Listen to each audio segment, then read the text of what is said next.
You're listening to Inclusive AF with Jackye Clayton and Katee Van Horn. Good morning, everyone. Happy whatever day you listen to this, Wednesday. Right. Wednesday. Just go with Wednesday. It works. This is Katee Van Horn. And this is Jackye Clayton. And welcome to the Inclusive AF podcast. Whoop, whoop. So Jackye, are you so excited that you get to see me in like 3 weeks? You know, if I was any more excited, I'd be twins. I think about it every day.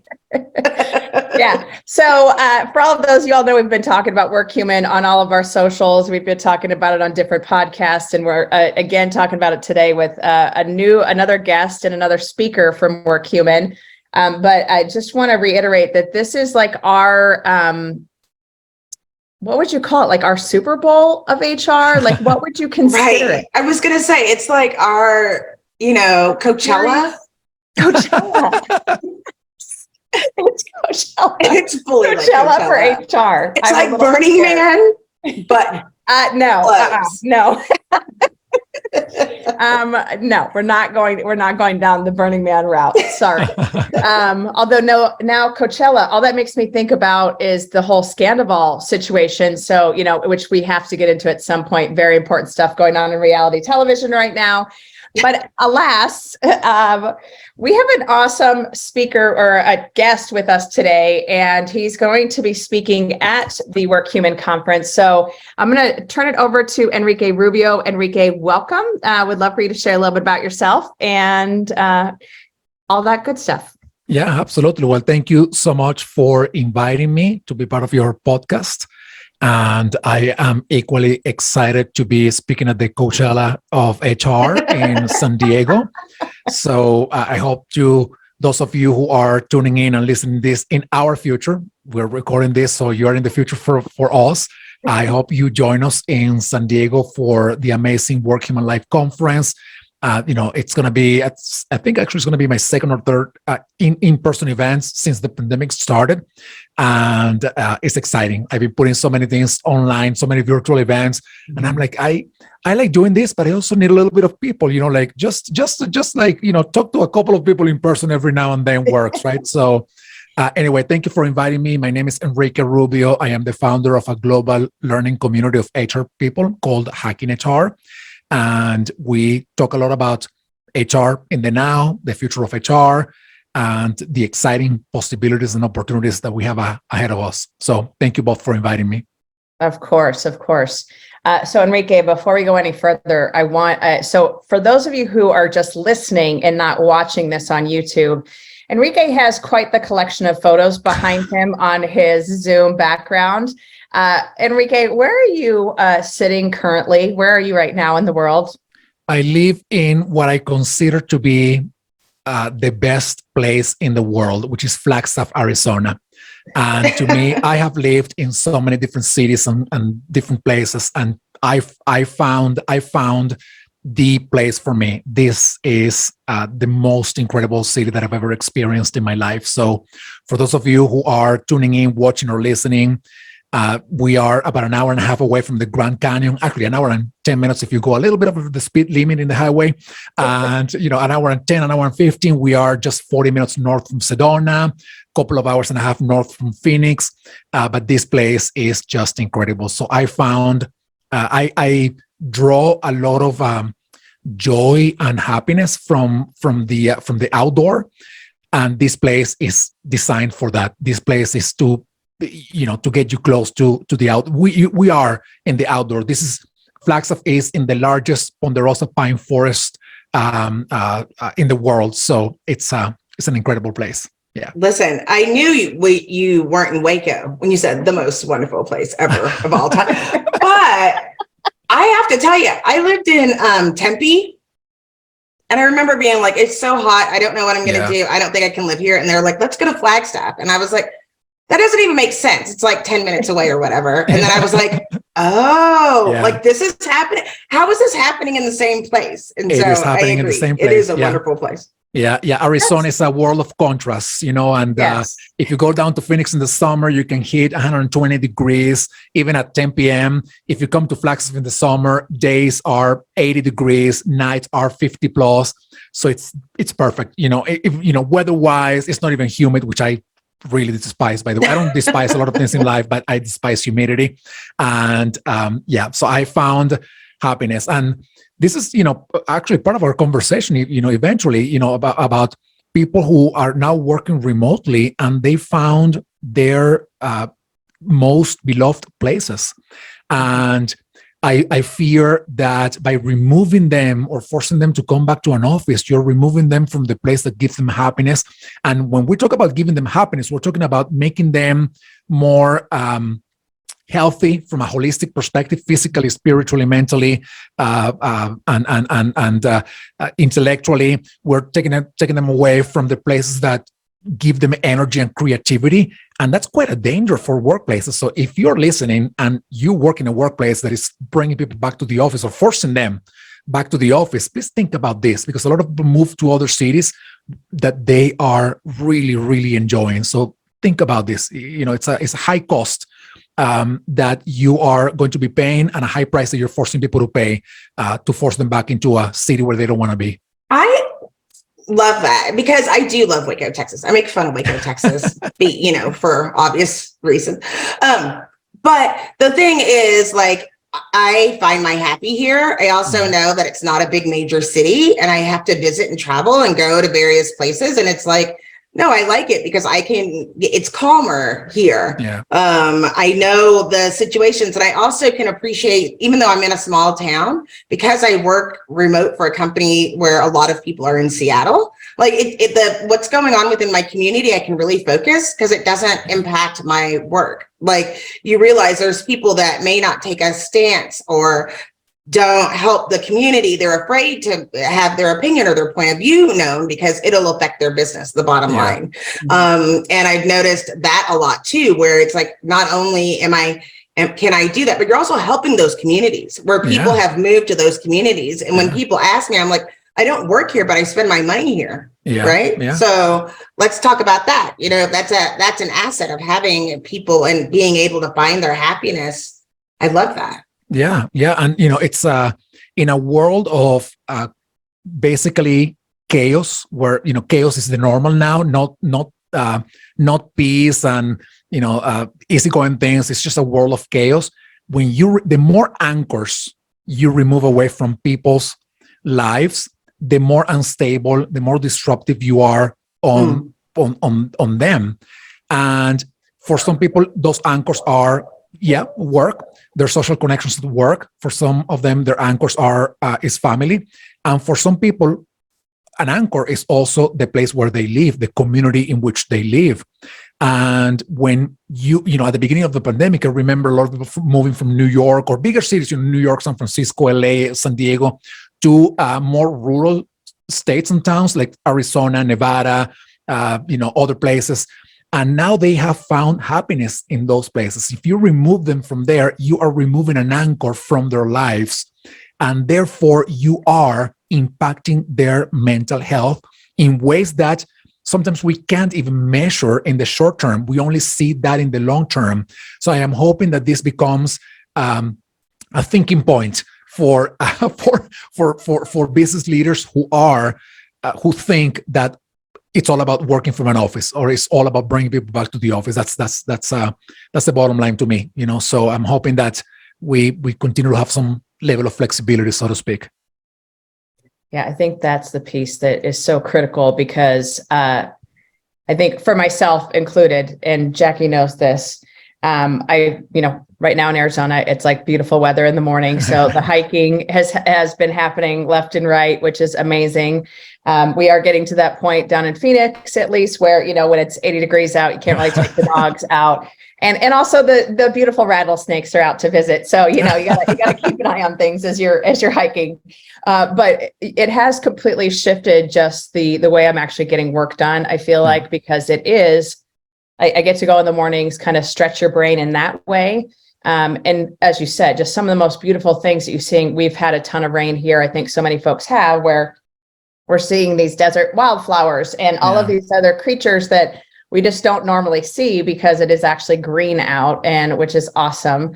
But I think, having that in mind as a leader, what do you want to do and how do you want to impact your folks in a positive way? This is such a key piece to it. Enrique, what are you talking about at WorkHuman? I'm going to talk about innovation. I'll be talking about innovation with some other HR leaders, and it's exciting. It's an exciting topic because, I've been talking about this for quite a while now with Hacking HR, and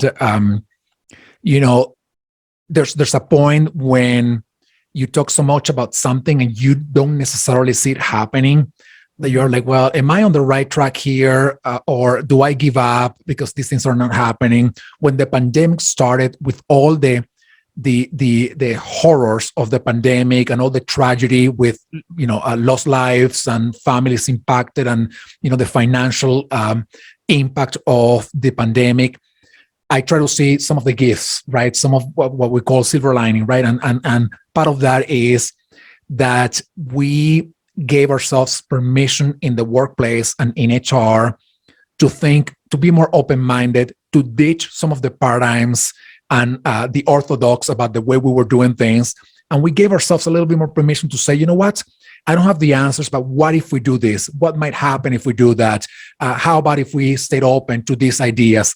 And that to me was very, very positive. And I fear, though, that we are being pulled back by the quote unquote normal, the pre-pandemic normal, which was not normal. It was actually very abnormal and it wasn't working for everybody. I fear that we're being pulled back to that. But that's why we continue in Hacking HR and WorkHuman Live and WorkHuman in general as an organization, but also a lot of people like both of you talking about doing things better and differently in HR. And that to me is exciting, and it's an exciting topic to be talking about innovation in HR. So that's a long answer to say I am talking about innovation in HR. Well, I think it's so important when you think about, especially what you were saying about the silver lining. We can't go back to a place where we are ignoring people within human resources. Like, we have to be able to recognize the whole person. And I think we saw a lot of that through the pandemic, because you just didn't know what was going on personally, how it affected people's lifestyles, you got to meet and see things that you never wanted to, right? You found out somebody has a cat. You didn't know they had a cat. They have 2 cats and they have 3 kids and their husband is, right in the other room, and all these things that you usually, and it's like, look, I'm a whole person and I'm willing to make this work if you can meet me in that way. And I think that we're still learning to adjust through that pandemic. And then with all the financials that have been going on within the US, especially, we're figuring out what are we doing? Like, we have to sync all those things together in an innovative way. And I don't think we've figured out all of the impacts that we've had since 2020 and what that means to the overall organization, because we're still in the middle of chaos. We've never taken a breath. And so it's going to take some innovation of people who are being able to push through that. I'd love to hear what kind of things have you been seeing that are other things that you think are innovative in that way, things that people should consider without giving your whole thing away? Because absolutely. Well, I think the perhaps it's not really innovation, it's more some level of awareness. I think the fact that now we're talking about things that we didn't give permission ourselves to talk about before the pandemic, that to me in itself, even if we're not yet taking action, which we are, but even if we're not taking action at the level and the magnitude and in the scope that we want, just talking about those things, to me, it's important. For example, it happened that in March of at the beginning of 2020, the pandemic overlapped with the murder of George Floyd. And then all the conversations about diversity, equity, inclusion, and belonging, which were important before the pandemic, and we talked a little bit about them before the pandemic, suddenly became really, really, really important. And we need to do more. I feel we're being pulled back by the old ways of just, being a check box, to be checked at work. And I'm hoping that we don't lose the traction that we gained out of that horrendous experience with the murder of George Floyd. But the fact that we're talking more now about diversity, equity, inclusion, belonging, that to me is part of the success of the adversity, if you will, that we've gone through over the past 3 years. And now, when I say we need to do more, we also need to celebrate what we've done, because just talking about it, it's in itself a success. It's small. I know we need to do more, but we just by recognizing, hey, more people are talking about this than I think it happened in May when George Floyd was murdered, and pre-May of 2020. Just by talking about this, that's progress. Just by talking about it, but then you also add other things to that. For example, the fact, which is to me the one thing that is the closest to my heart about all things mental health, and I research shows it, data shows it, and we know that there is a pandemic on mental health, and we are not even seeing yet the tip of the iceberg when it comes to what's really going on with mental health at work and the implications for that in the short and the long term. But now we are talking more about this, right? And we are recognizing that work is certainly breaking people, even though we knew this before the pandemic. It's now that we say, all right, well, I'm finally giving it the proper value, so to speak, right? So to me, all things diversity, equity, inclusion, belonging, culture, all things well-being, mental health are part of that innovation process that HR is going through and the workplace is going through. Yes, we still have to do a lot of work to be truly innovative about these areas, but the fact that we are talking and doing something about them, that to me is progress. And sometimes I'm like, well, we need to do more. We need to do more and faster. But I can't just let go of the fact that talking about these things matter, and the acknowledgement by people who were neither aware nor did they care before about these things. Just the fact that they are acknowledging how important they are, that to me is a reason to celebrate. Could you imagine if we celebrated people and allowed them to heal and grow within organizations, and they're not passing workforce trauma onto their children? Yeah. Could you imagine a world like that? Seeing we're having examples and not seeing people who are doing that grind all the time, and they're upset and I hate my job and whatever, and I never get to spend time with my kids and whatever. Could you imagine? Yeah. But think, Katie said no. think about this, Jackye. Think about everything that defines what work is today. Let's think about it at pre-pandemic, right? Perhaps not so much now, but let's go back to 2019 or the beginning of 2020. Let's define everything that made work. Commuting to an office, which is already an awful experience for most people. Number two, sitting on your chair in your office all freaking day, which is one of the most destructive powers of work. Having people sitting all day, every day, going to meetings totally unproductive, spending most of your time on meetings where that could have been an email, like the expression says, but at the same time we recognize that those meetings were not really as productive as they could have been. So that's other thing. Then asking people to fake it till they made it, right? Meaning, don't bring your whole self to work. We don't want your problems. We don't want your gaps. We don't want your weaknesses. We don't want the things that you don't know about. We want you to bring me solutions. The old saying of, the old, what I call all system thinkers, right? The people who are like, don't bring me problems, bring me solutions. So, and I can go on and on with this list of things that defined work pre-pandemic. All of those things are destructive of the humans that come to work. They are harming to the humans that come to work. And I am thinking, what the heck did we do? I mean, how the heck did we get to this place where everything that defines work makes us, destroys us, breaks us as human beings? And that, on the one hand, gives me a little bit of anxiety because I'm thinking, well, people are being, broken with work. But at the same time, it gives me optimism that the world of possibilities is very large out there to improve, and to improve in literally every area, because every area, I think, and I believe was broken at work before the pandemic. Not that it's fixed now, but at least we became more aware.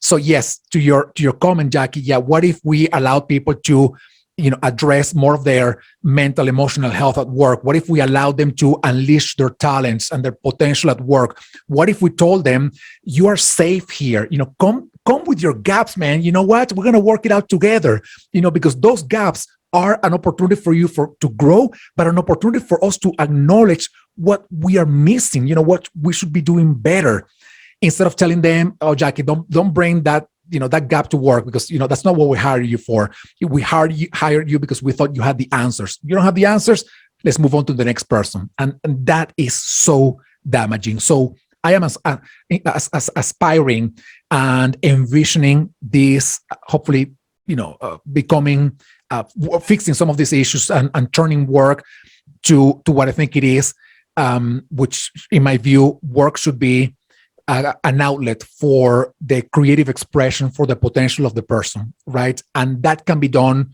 in tandem with achieving productivity, performance, and financial goals for this organization. I have never thought that the two are in contradiction with each other. Never. If you helped somebody realize their talents and their potentials and their creativity at work, believe me, you are going to be creating the conditions for that person to deliver higher productivity, high performance, and therefore being better for the health of the organization. But just that thinking takes you got me all fired up. I gotta get off the call. I gotta go back to work. No, you need to go to his session at Work Human and learn. Yes, absolutely. Okay, I'll learn all the things. I'll do that first, and then I'll go. Well, I think this also just goes to the community that you've developed within Hacking HR, because I think that's the other piece. For those of you who have not listened to or joined any of the Hacking HR activities, I highly, highly encourage you to go. And the speakers that you have been able to curate are phenomenal, and they're experts in their fields. And I'm not just saying that because I'm one of them. I mean, I'm pretty awesome, but alas, that's not why I said that. But I just think it's such good folks that you've brought in that are thinking about these things in a different way and are kind of turning the whole concept, that very antiquated concept of HR, on its head to say, what can we do? How can we do it better? What can we do differently to really bring out the best in folks, that they are able to do the best work of their lives, whether that's working on some Excel spreadsheets in finance or going out and coming up with a marketing plan, whatever it is that is their thing, being able to develop that and grow that. And I love the whole idea of tell us your gaps and let's work on those. And also let's, develop those. Because I think for so many people, it is, no, I don't want to tell anyone I don't know how to do this thing or that thing, because that's scary. Yeah. And, being able to really kind of dig into that and learn, that's part of the human experience as well. And that's also how you retain folks, is by teaching them and giving them development opportunities. So I love that. So who are you? Are you doing like a workshop, or is it just a panel? What are you actually doing? We're doing a panel. Okay. And there are four other panelists in the panel. Okay. People can look them up on the website for Work Human Life. But yeah, all of the folks in the panel are also forward-thinking HR leaders who, I think on the one hand, they don't have the answers to everything, which is pretty, I think it's very positive to say, I don't have the answers for everything. We're figuring it out together.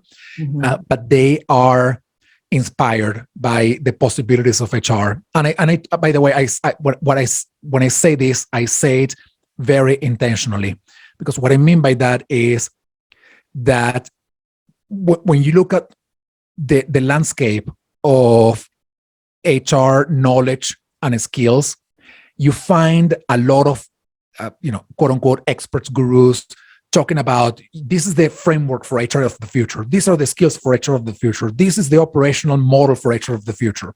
And all I think about is like, all right, but we're missing the most important point is, are we inspired to make change happen in our organizations? Are we inspired from HR to create better workplaces? Not just you, quote unquote, expert writing about this, but are we all in HR inspired? And that to me is the missing piece in HR.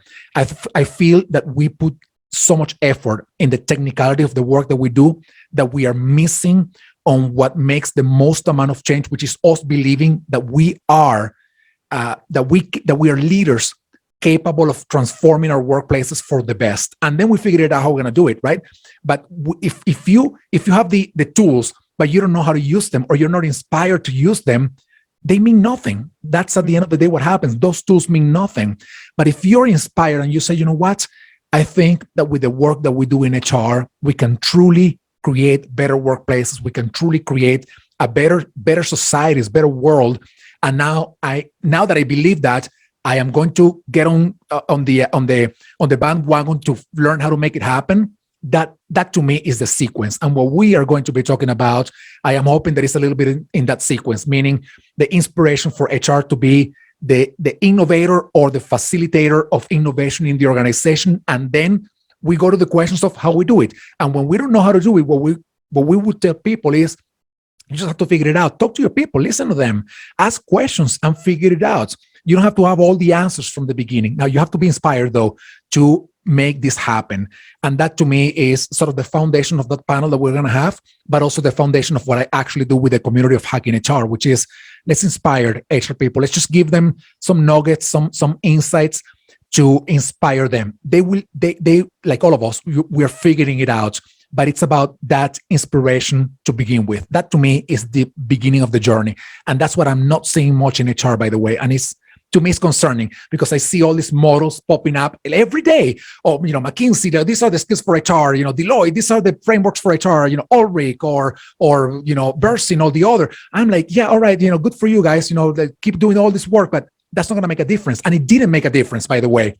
HR changed by the sheer force of the circumstances and not because of those operational models. We changed a lot in the past 3 years alone, not because of all those models. We changed because the pandemic forced us to change. The pandemic inspired us to say, we can do better and we are going to do better. I'm going to figure it out, right? I'm going to figure out how to do it. And that, to me, is the right sequence. Operational models come after that inspiration that you need to embrace in order to make change happen and innovate in your organizations. Awesome. When you think about going to work human, who do you want to see? Who are you excited that's on the agenda, that's on the lineup? I think everybody. I think I am. No, you have to say one or two folks, Enrique. Don't be general. I want a name. I want a name from you. Yeah, well, Esther Perel, she's going to be there. Oh, and this is why she excites me and everybody, but especially those who are not in HR.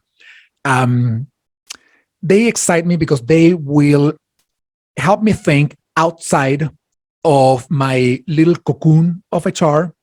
And what I will do after I learn from them is, when I hear from Esther, I'm going to say, all right, she shared all of this information. And there are a couple of insights in there that I know can have an effect in HR and at work. That's why she's invited, but she's not in HR, right? So when I hear those two insights, what I'm going to try to do the day after or days or weeks after is connect what she said with what I do and try to create more value than if I hadn't heard or listened or learned from her. So I am excited about everybody, especially those panelists. I don't have all the names, of course, in my mind, but especially all the panelists and all the speakers who are not in HR. Nothing against HR, by the way, but this is the world in which I am. And every day I'm learning something about HR, but I like to be stretched out of my cocoon and my portfolio, right, of knowledge and activities and ideas.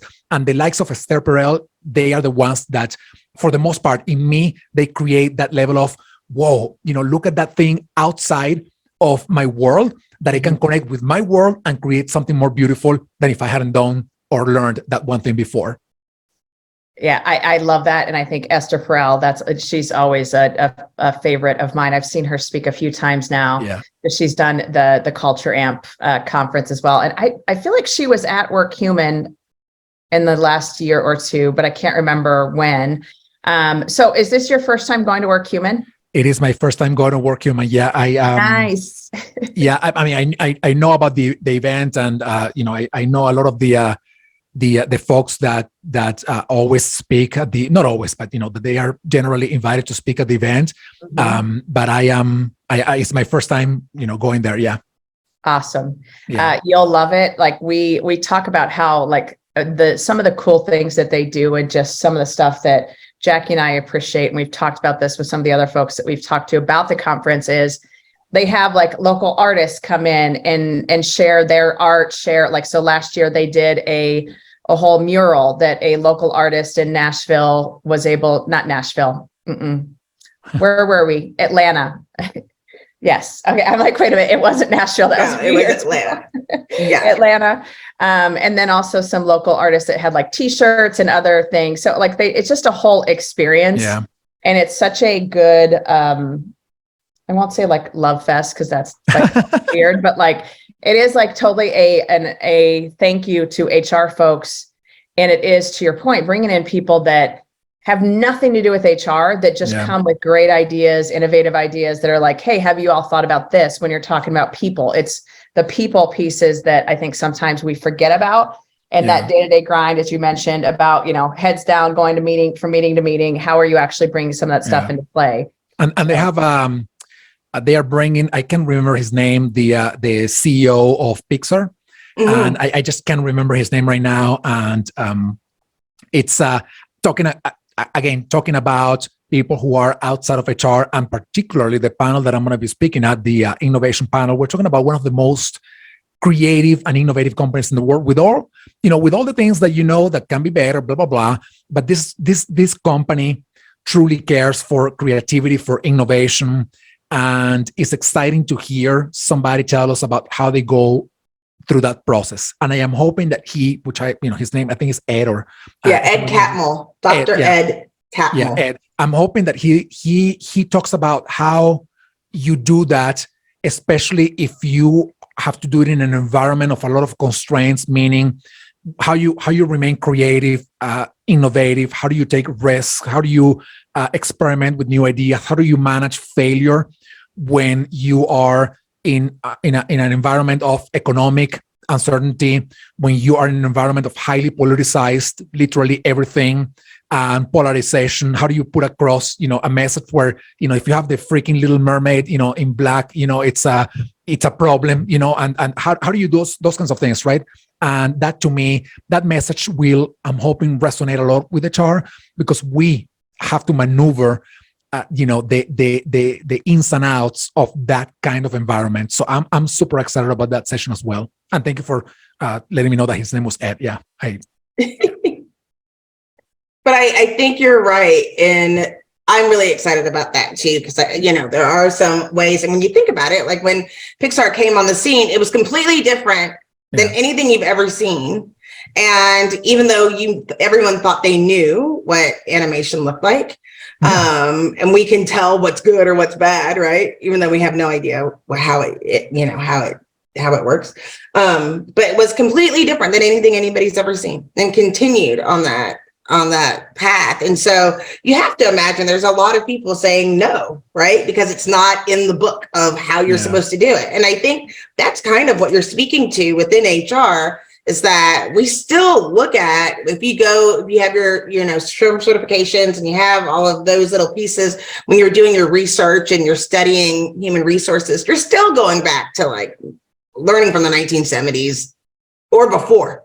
And that's why we do this thing, because we decided to start doing that in 1982, and we've been doing it that way forever. And how are you supposed to do it? If you don't say like you do it in 1982, you can't get your certification. So you must know nothing about human resources. Don't get me started on certifications, by the way. So I don't think you want to go down that rabbit hole. But I think there's when I started my career, I'm an electronic engineer. So I started as an engineer, and then I moved to HR. And there's something that not all engineers have, but I think it's part of like a core foundation of this profession, the profession of engineering, which is there's sort of a drive to learn and to be updated with new things. And when I moved to HR, it was really shocking for me not to find that drive, right? To be content and to conform with learning from something that had been in place since 1970. And one of those things was when I first read the books from Sherm, which, by the way, I read the first one and I said, I'm not going to use the word actually. But I said, forget about this, man. I'm not spending any second of my life in this thing, because what I'm reading is, number one, something that I can Google in seconds. So I don't need a test that costs $500 to do this.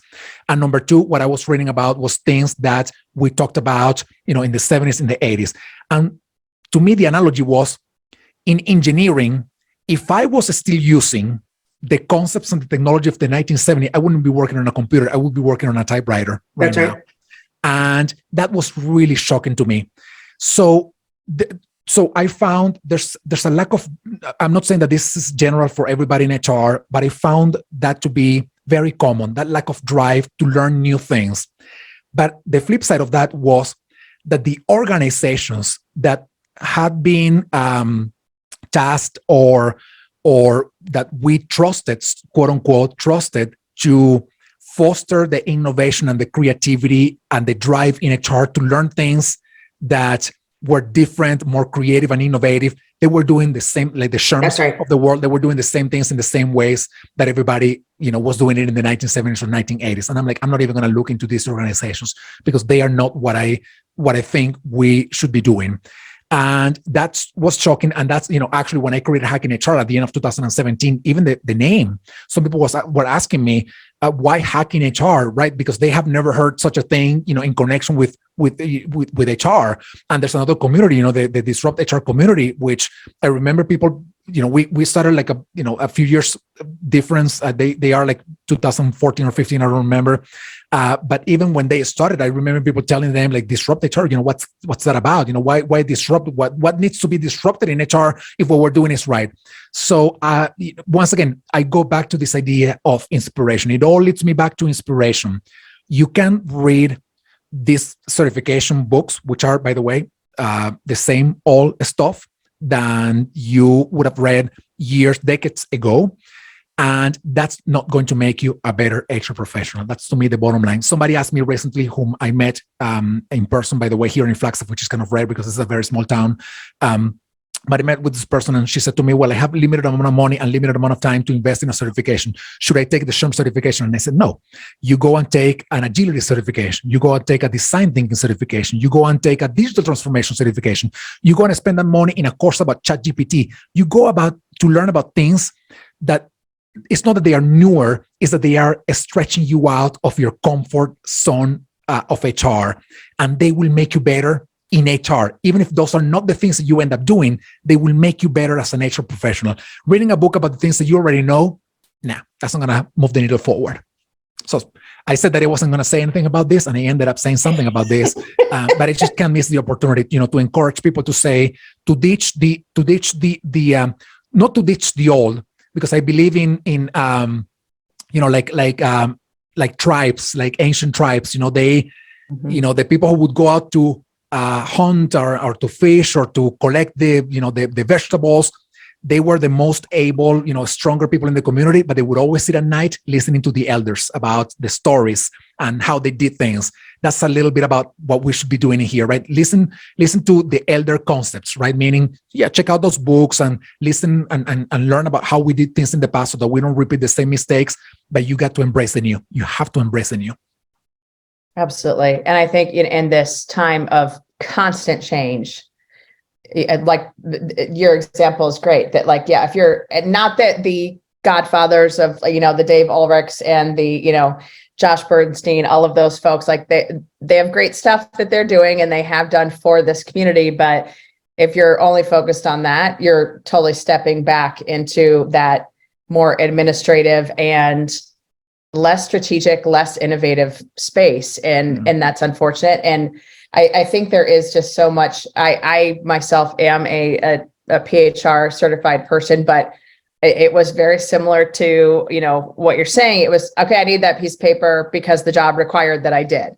But I remember, and I'm sure anyone that's taken the test recently remembers, it's what's the best answer of the 4 answers? And that's the other part that always made me just bananas. It's like, they're literally telling you they're trying to trick you during the test. And so it's, how do you actually get this stuff memorized, like memorizing the states and the capitals? And are you really going to retain that stuff later on? Probably not. And is it stuff you want to or need to retain? Probably not. So, okay. And there's a thing in there, which is memorizing the best out of 4 answers for something that never happens like that in real life. Right. Right. And I tell people, just tell me, when has any of that become reality for you in your workplace? Because humans are complex. We are difficult people. So never will you come across somebody coming to your office and saying, I have this problem, and these are the 4 answers. Please select the answer that, applies the most here. And that's what I'm going to do. That never happens that way. And, what ends up happening with the elders and, the grandfathers and the, and blah, blah, blah, is that they have never stepped in HR ever in their lives. They have never spent a day in the life of an HR person. And that, to me, is a big problem, because we are being led by folks that all they do is they ask questions in surveys. They put those questions and collect those questions in beautiful reports that, they look very nice, and they have these platitudes and these new concepts. But then when we think about them vis-a-vis what really happens in the workplace, you're like, wait a second here. It's a gigantic gap between saying you have to be more strategic to really be more strategic. Yes, I love being more strategic, but then you go to a workplace where you have only one HR person for a, 1,000 person company. And these poor people are, burned out just by the transaction. So we're even asking them to be more strategic on top of something that doesn't even allow them for anything else. So, if for anybody listening to this out there, I'm not against, I'm not creating a case against the elders here or the grandfathers or the SHRM certification. But what I'm saying is, make sure that you're spending your time where your limited amount of time, your limited amount of money on what truly makes you stand out as an HR professional who is thinking about transforming organizations. And that, to me, is not a SHRM certification, by the way. So you take this with a grain of salt, of course, but you see what makes sense for you at the end of the day. Yeah. No, and I think that's the other reason why WorkHuman is as good as it is, because it isn't here's a case study that so-and-so did. It's here's real life, what it's truly like to be an HR team of one, or what it's really like when you are in that day-to-day grind. How do you start to innovate to drive the right things, or to try to limit that transactional piece so you can step into the role of really being that advisor to the leadership team, have a seat at the table, whatever you want, however you want to describe that, which I think is so critical. But Enrique, thank you. We will see you. It's 3 weeks, right? It is. I think it's something like 2 weeks from now. Yeah, we are already in April. Yes. So we will see you in 2 weeks. And again, for those folks who are attending WorkHuman, we highly encourage you to join Enrique's panel. It will be amazing. I'm excited to hear what everyone has to say. Thank you for taking the time to hang out with us for a little bit. Thank you both for inviting me. This was an exciting conversation. Thank you. And I hope to see everybody at WorkHuman Live. Thank you. Absolutely. All right. This is Katie Van Horn. And this is Jackye Clayton. Bye. Bye. Bye, everybody.